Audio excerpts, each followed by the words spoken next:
uy tanlashda eng muhim 3 ta narsani tanlang. Narxi, joylashuvi va qo'shnilarning qandayligi. Meni fikrim shu. Narxi, xavfsizligi, infratuzilma. Joylashuvi muhimroq. Bu shartlarda 5 ta shart ko'rsatilgan ekan, infratuzilmani tanlardim, xavfsizligini hamda joylashuv lokatsiyasi muhim. Narxiga, joylashuviga va infratuzilmaga. Narxi, keyin material, keyin xavfsizligi uchun. Birinchisi bu narxi, keyin joylashuvi, uchinchisi materiali. O'zi eng muhimi narxi va joylashuvi. Xavfsizligi.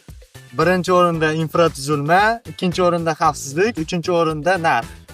Birinchi narxi, joylashuvi, xavfsizligi. Uy tanlashdan birinchi narxiga, joylashuviga, xavfsizligiga, yana tuzilishiga qarash kerak deb o'ylayman-da. Shu narxi qulay bo'lsa, joylashuvi qulay bo'lsa, odamga yaxshi-da. Shu narsaga qarayman-da, ko'proqman. Sizlarga ham shu maslahat beraman. 5 soatlik syomkadan keyin va nihoyat oprosni yakunladik.